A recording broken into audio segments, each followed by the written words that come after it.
Welcome back. You're listening to Rhythm FM, coming to you live from Kingston, Jamaica. I'm your friend Vernon Darby, and coming up right now is Talk Your Talk.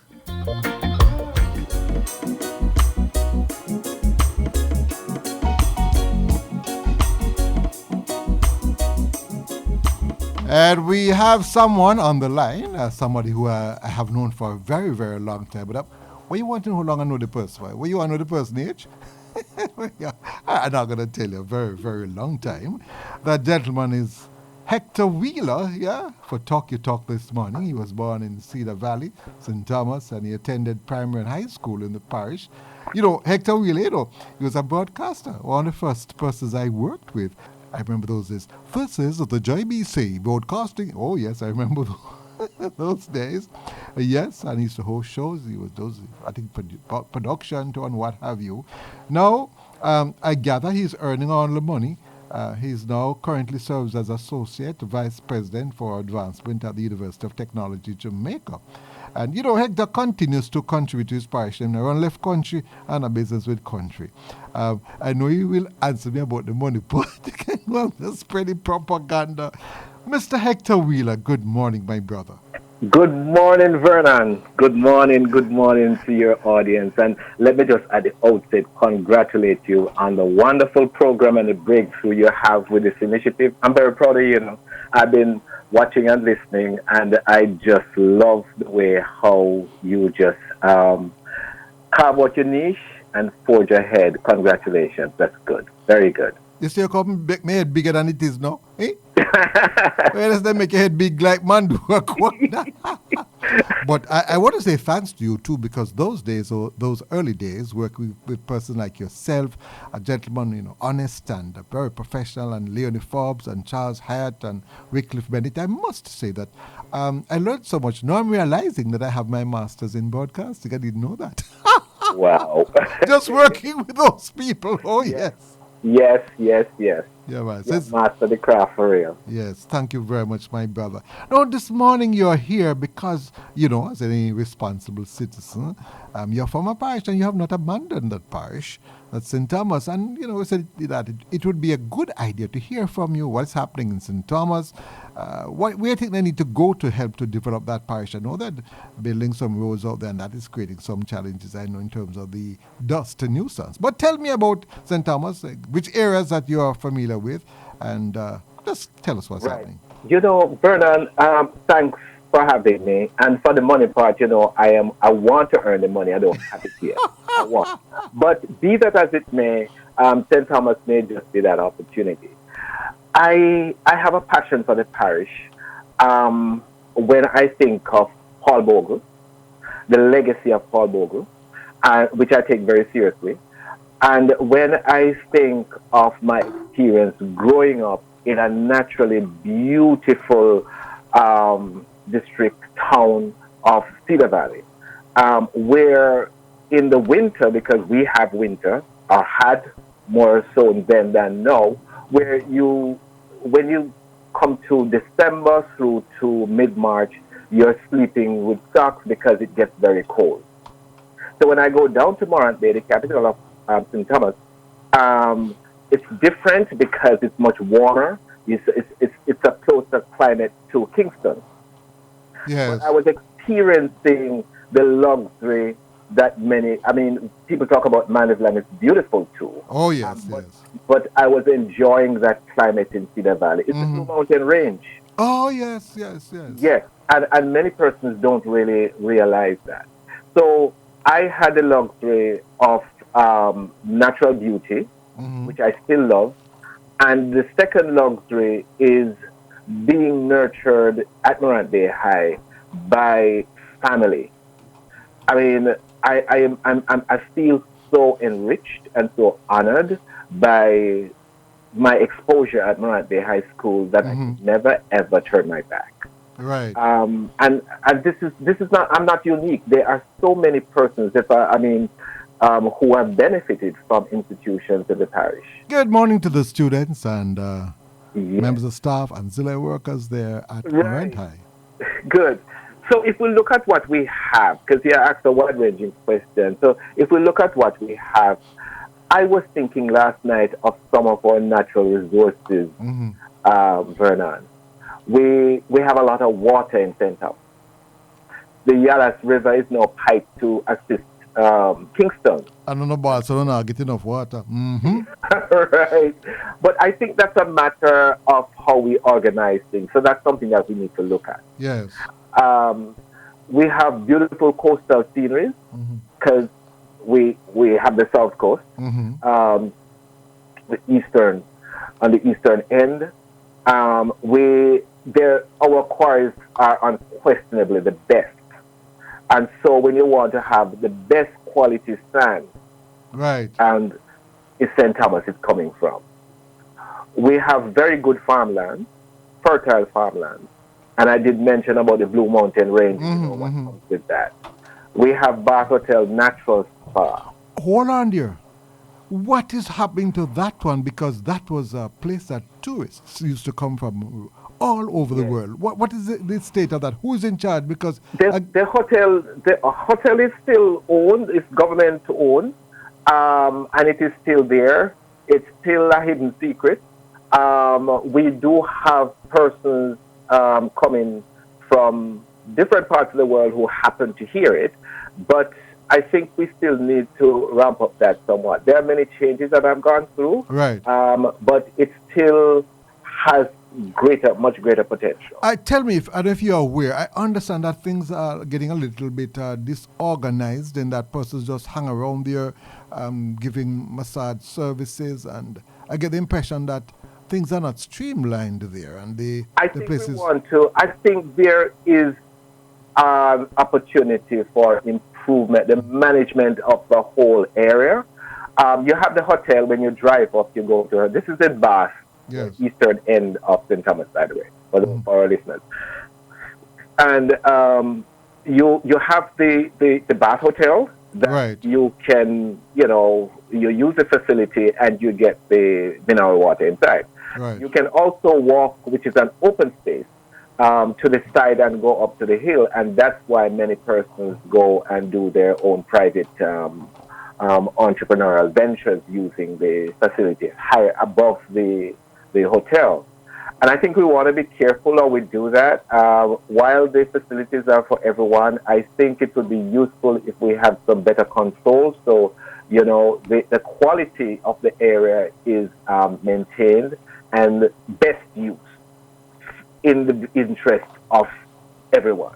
Right. So I take the point, and I think that's what people are talking about. Mm-hmm. The problem is that management external to the hotel as well, and how we can actually position the hotel away so that it generates greater income. Mm-hmm. Mm-hmm. So those are some of the natural resources. Now, when I was going to high school, when I just started, we only had one high school, which was Morant Bay High. Mm-hmm. Now we have six. You have Yalas High, Seaforth, Robert Lightburn, Paul Bogle, St. Thomas Technical High. So, I mean, we have an infrastructure for greater, it's wider access to secondary education. So, and the schools have been doing very well, some better than others, but on the whole, I think they're doing a good job. Now, the problem, which I know you're going to ask, is, well, what do the graduates do? Right. Um, now, St. Thomas, as it is right now, on graduating, the options are, one, the students, depending on how well they do, they advance to tertiary training. Mm-hmm. But we don't have much of that in St. Thomas, so they would have to migrate. Because some of the factories out, you remember they had the Goodyear factory there that has closed There down. was a Beacon, Yes. the Sugar Estate, Right. and recently Surge Island. Mm-hmm. So we have upstart, we have peaks, and we are now on the low. Right. So are you aware of the plans? I know they were building some shopping center or something like that, but are you aware of any sort of industries being set up in that area that can provide a vibrant employment? Yeah, that's a good question. The urban center to which I think you were referring is it's an opportunity to upgrade the facilities. What they will be doing is putting all the government offices in that center, and they will be attracting industrial and commercial, making it into more of an industrial and commercial complex. And so there are opportunities for processing. I'm not too sure what the input. I hear they have been attracting interest. I hope we do have a significant amount of interest because St. Thomas really needs that. Because just putting a highway there just means a person can go from point A to point B unless you can have industries being developed. And of course, when you're developing those industries, you have to think of the environment. We see what is happening to the world right now. But it is needed. But I tell you what, my good friend, I want to rock it for a little minute with some music and then come back to you. Hector Wheeler. Great. Yes, the man from St. Thomas, right? And the big man at UTech. Hey, yeah, man, that's my Pascal. So you stay there. Yeah.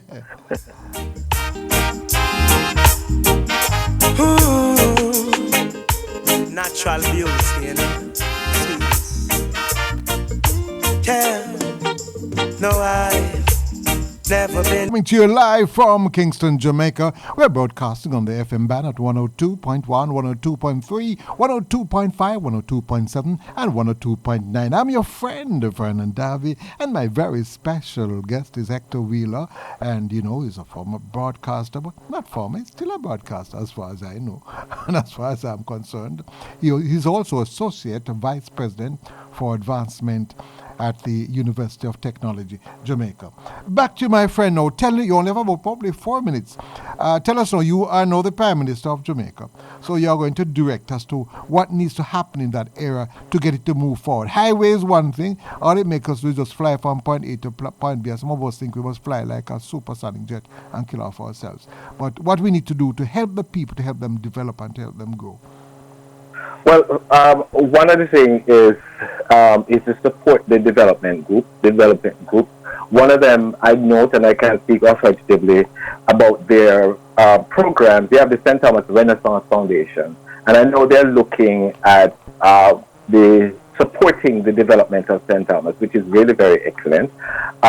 What I think we really need to step up on is a suite of initiatives. One of them is job creation, as you correctly mentioned. Right. The training that you have providing, we ramp up the training to have tertiary training as well and more specialized technical training. Right. Heart is there, and we need to expand on that depending on the needs. So the investors to have processing, it's a good agricultural area. So while we support the agricultural base, we need to have the processing so that the added value to those agricultural. Exactly, so that we don't have people moving out because there's so many broad skill sets. We have the broad skill set producing from the schools, so everybody will not farm, but you need the scientists and all of that. But you know what, Hector? Sorry to interrupt you though. We put a lot of emphasis on teaching our children mathematics and English and so on, and that is important. But to what extent, many of those kids, when they leave high school, they can't go any further, you know. To what extent are we equipping them with the skills so that they know how to develop this, and even farming on a scientific basis? I think we are putting a lot of emphasis on the acquisition of knowledge. But applying that knowledge, making it practical, especially for the boys, I can tell you, lots of the boys are not into this academic stuff. We need to prepare them. Let me tell you, don't be fooled. My brother, you see, the money man makes us the prime minister, I've got to talk to him, you see.